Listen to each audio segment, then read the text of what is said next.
Rappers and producers, bold statement. Clickbait. 2 Chainz had the greatest rebranding in the history of hip hop. I'm going to tell you why I feel he did.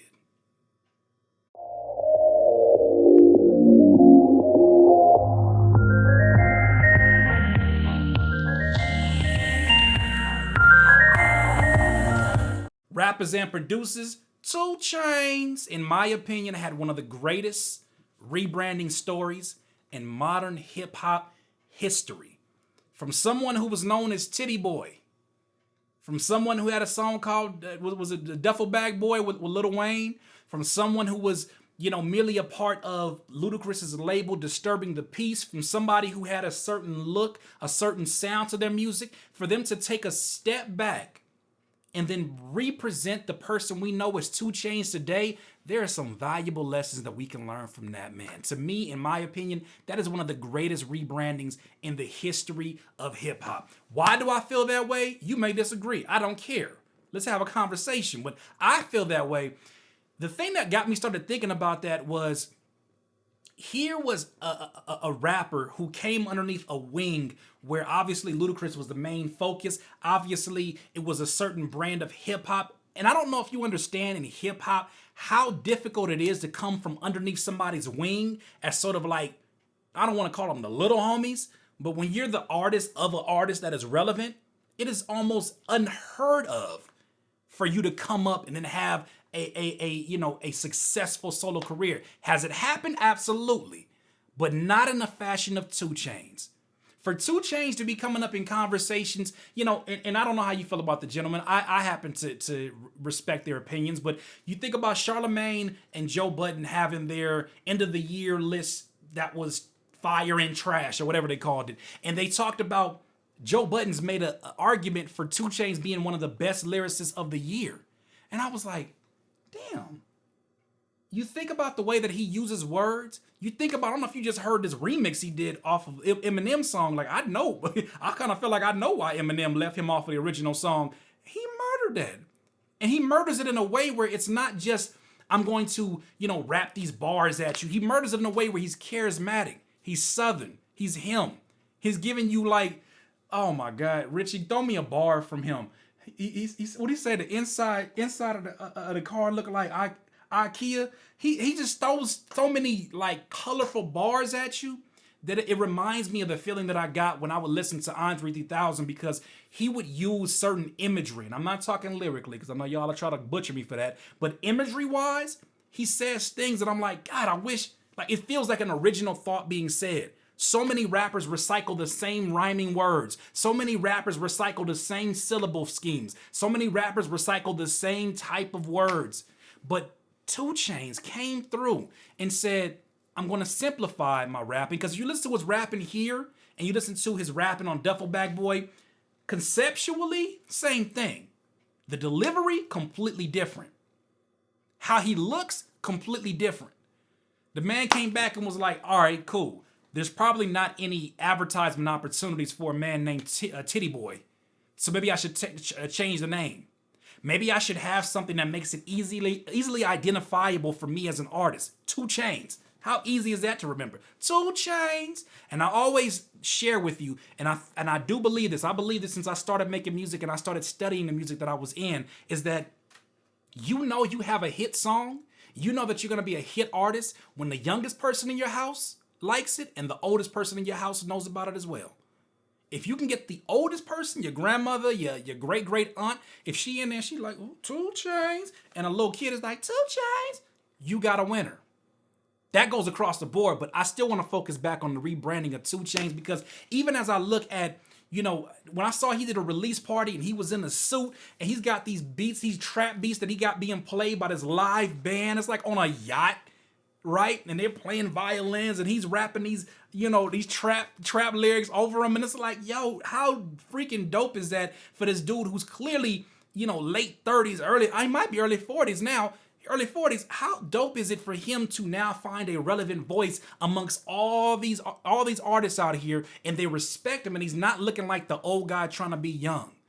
Think about Juicy J. That's another great example.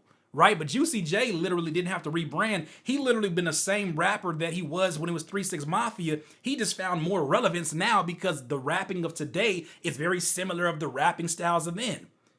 That's why you see a Bone Thugs and Harmony find so much relevancy now, because it's so many of these rappers rapping like Bone Thugs. I hear so much in the ASAP family. Like, I love ASAP Rocky and ASAP 12 and ASAP Ferg. I hear so much Bone Thugs influence in their music. So this is why there's a lane for a lot of the older heads that come back in and just do what they do. But Two Chainz did it in a way that said, okay, here's what I learned from my tenure here at, Disturbing the Peace. Okay, this is the politics that I learned. You know what? Let me take a step back, take a few years off, and come back as an entirely different person. And I'm gonna make a brand of music that nobody else can duplicate. He has a brand of music that you know his voice as soon as he comes on.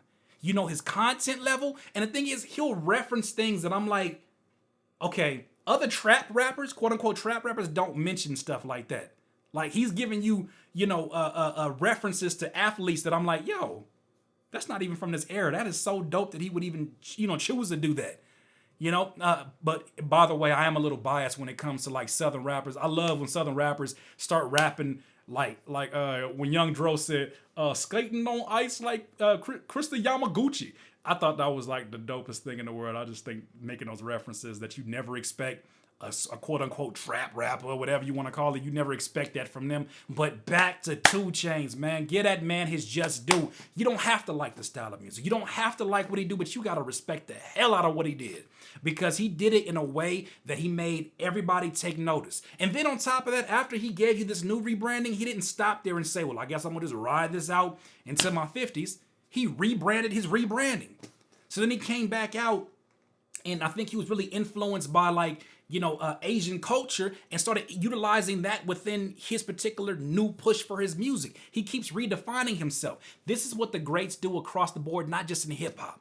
Regardless of how you feel about her, the reason why Madonna can even be a relevant voice today is because she has redefined herself at least 8, 9, 10 different times. Think about a Kanye West. Think about, 808s and Heartbreak suit Kanye West. Think about the Kanye West in the polo backpack that said, I'd never wear a suit. Think about the Kanye with the Venetian shades. Think about the Kanye, wilding out on beautiful Dick I don't even know what I'm about to say. Dick Twat. Oh, what the hell was that? Dark Twisted Fantasies. I'm getting excited because I see it. Two Chainz to me is the greatest rebranding story in the history of hip hop. And I feel like he did it. I don't know exactly how he did it, but I'm looking from the outsider point of view. I feel like he did it by taking a step back and saying, all right, when everybody else is moving, I'm going to just stay still and I'm going to study. I'm going to look. What is appealing about him? Okay. Was I going too much in terms of lyricism? He literally has a 2-syllable flow that he continues to just, oh my God, he does that. That's him. That's his. You can't have that.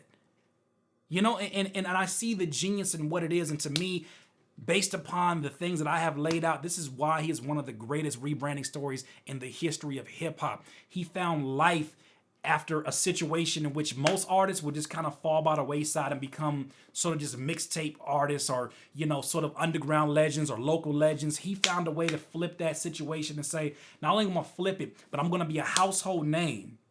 And I'm going to be bigger than the guy that I was signed to. That's a bigger name now, to where now, when I listen on the remix of the Eminem song, I'm like, yup, that man been a beast. He been a beast. And we knew he was, maybe some of y'all didn't, but I know he was a beast. And to me, that is why he represents one of the greatest rebranding stories. Please, if you're in a situation where you feel like you've dedicated so many years and you're hitting a wall, really study the moves that he made those first few years when he came out as Two Chainz. You ain't got to copy everything, but take some notes from it. Rearrange the blueprint and see how it works for you. You may have, if you have the second wind and the energy, you may have another opportunity to come out here with something nobody's ever seen. And now you have the advantage of experience and history. Now you come in here with a game that somebody who's 17, 18 and they're just starting to rap, you're going to look at them and be like, if you only knew doing it that way is not going to work. But I know, and I know what is working for you.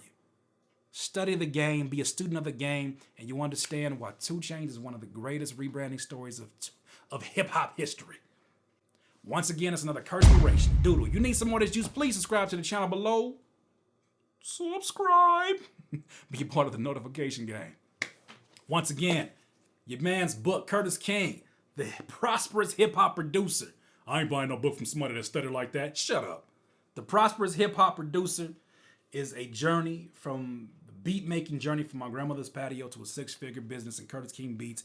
So proud of this. Takes you through my many stories. I would love for you to experience this. Any artist, specifically producers, but any musician, this is a book that you definitely want to have in your collection. Go to curtiskingbeats.com and get that. If you have any Cursepiration suggestions or questions you want to have answered, go to curtiskingbeats.com/Cursepiration, and I will definitely get to you at my earliest convenience, wrapping the subject at home. Who do you think is a better rebranding story? I would love to hear your suggestions, but I truly believe in my heart of hearts that 2 Chainz is the greatest rebranding story in hip-hop history. I would love to hear why you feel like somebody else may be, but I'm kind of set on this. Once again, in this life, you will not be full of life until you decide to live life to its fullest. Curtis King of curtiskingbeats.com. I can't listen to you. When I listen to you, it's a liability. Cause you be mentally killing my inner energy. So I'm concealing my feelings before you injure me.